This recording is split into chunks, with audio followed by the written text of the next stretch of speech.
speaking from Livebrate Group. I am Dr. K.K. Agarwal, Honorary Secretary General, Indian Medical Association and President, HeartCare Foundation of India.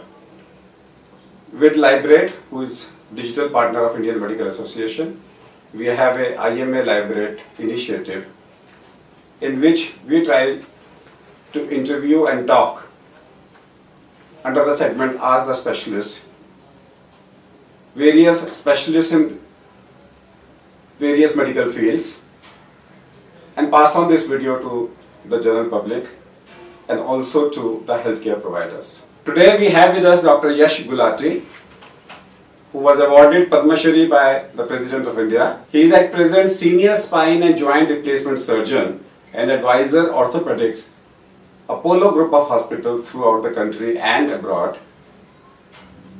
And the subject we are going to discuss today is relevant because we are talking about Women's Day. And in Women's Day, the main thing we are talking about is a new epidemic of the society, and that's osteoporosis. Up till now, people were calling that India is the diabetic capital of the world, but now people are talking about by the year 2025, and India will become the osteoporotic capital of the world. Let's talk about osteoporosis today as a gift to all women who are observing and reading about this on today's Women's Day. Dr. Gulati, when I talk about osteoporosis, when we were in medical college, osteoporosis practically was only give calcium. We had nobody used to talk about vitamin D, nobody used to talk about even BMD measuring osteoporosis, and we used to talk osteoporosis means senile. As you rightly said, at that stage there was no specific drug to be given for osteoporosis, and we did not understand osteoporosis as well as we understand it today, because now, as you rightly said, things have changed. We understand there are specific drugs, there are specific recommendations, and even the grading of osteoporosis at that stage was very, very rough. There was very kind of, now you can say, unscientific. But now we have bone density test and DEXA scan, and now there are WHO classification. You have T scores and Z scores, and you decide whether or not this is really osteoporosis or is it indeed osteopenia. And now we distinguish between osteoporosis and osteomalacia, which is due to deficiency of vitamin D, or indeed is it a combination of the two. And also we understand today that even in osteoporosis, vitamin D has a part to play.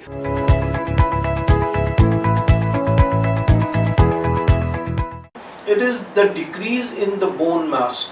For example, if one bone weighed say 300 grams or 500 grams, that starts weighing say 100 grams less, because the bone protein mass has decreased. We normally say up to the age of 30 you develop, and during this period if you not strengthen your bone by a correct lifestyle, you may end up into a... It's absolutely right. You see, it's very important to understand that whatever quality of bone you build in your first 20 years of life, that is what you're going to have even later on.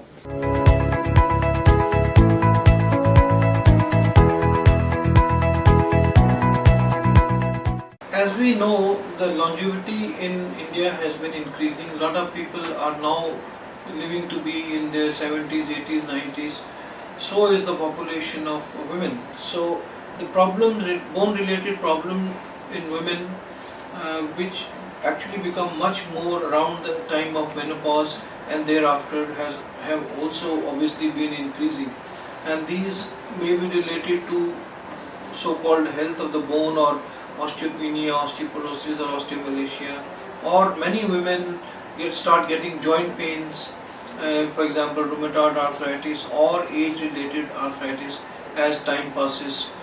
So it would not be wrong to say about 20% of women in age group of 40 to 50 may be having severe osteopenia, and a little less than that, some of them have osteoporosis. That's a large percentage.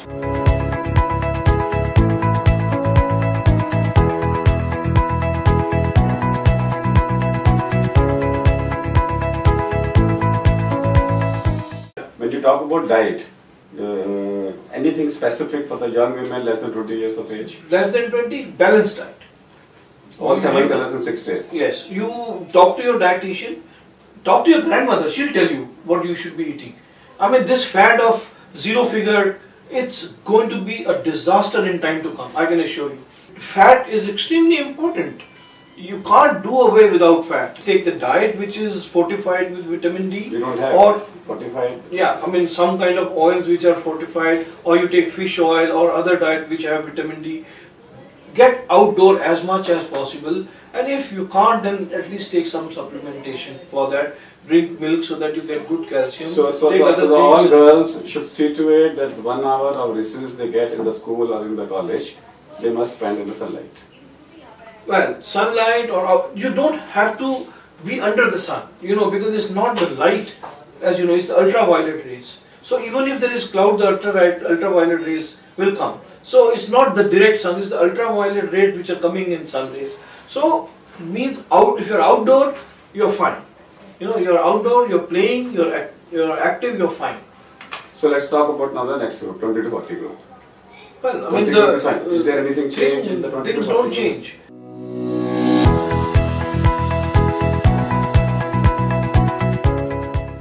First is that we have to be aware that this can happen in any age group, especially perimenopausal, and as we grow, then unexplained pains or aches and pains in the muscles or bones and lethargy. All these are symptoms which can be due to osteomalacia or vitamin D deficiency. Sometimes they can't even walk properly. If there is very severe deficiency, I've seen some women who are not able to walk even a few steps. That is extreme condition. But if somebody is having lethargy and generalized pains, it should be checked whether a person is having decrease in vitamin D or osteopenia or osteoporosis. Similarly, if there are joint pains happening, then we must find out what type of joint pain we are having. I would just say that we must try and lose weight, do exercise, take balanced diet. If all these things are done, then we can prevent a lot of these problems. Now go back to the postmenopausal phase. Yeah, Is there anything perimenopausal. change? Perimenopausal. Yeah, but that's the time when physiology changes. And that is the time when ladies have to start becoming more careful, because that is the time when they start losing bone mass. Because statistically speaking, the loss of bone mass in women is more around the menopause, less in men of the similar age group. But as we advance in age, later on, the incidence of osteopenia or osteoporosis later on equalizes. So it is around that menopause period that women are very much at a higher risk. So they have to be careful, and at that time again they should start watching their diet. They should consult their gynecologist if they are any deficient in hormones, whether or not. This is again is a controversy whether they should be given any hormone supplementation. The gynecologist will tell them if they are very deficient, may or maybe not, but definitely they must supplement their diet. At some stage around menopause, I think there is no harm checking your figures of the bone density, checking whether your calcium and vitamin D levels are okay or not. If there is any problem, then corrective measures should be taken. But if you want to give a thumb rule also, that you don't want people to spend money on doing all these tests, then the thumb rule would be around menopause, more activity, balanced diet, a calcium a day, or a sachet of vitamin D once a month for a few months, that should do the job. Because if you are taking vitamin D orally, it can never cause toxicity. If you are taking calcium orally, it doesn't cause any harm. Often people get confused, if I take calcium, I'll have more stone formation. It is actually the other way around. If you are deficient in calcium, you have more chances of stone formation. There is no harm taking vitamin D empirically.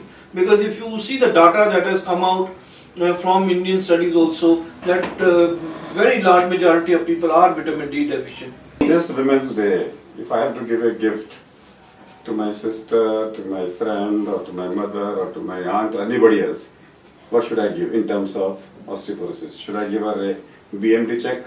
Should I give her a a year calcium tablets bottle? Should I give her 12 sachets of vitamin D? What do I do?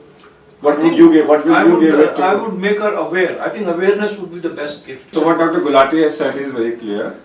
He said that the best gift you can give it to your partner, wife, your daughter, your mother, your aunt, your friend is a link of this program what you are watching, so that she is aware of the bone's health, she is aware of bone health, she is aware of vitamin D deficiency, she is aware of what vitamin D deficiency can come. And yes, if you really want to give her something, and if you find she is bone deficient, get her a BMD or get her either a calcium tablet or a vitamin D sachet as the need may be. Otherwise, take her to a doctor and ask her, is my women, whomsoever I am pertaining to, is she deficient in bone? Her bones, are their bones all right?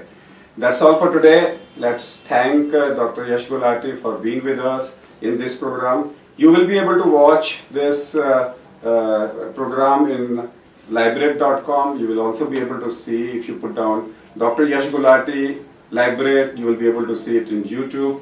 Can also see it in IMA platform. You will always also be able to see in his website or my website.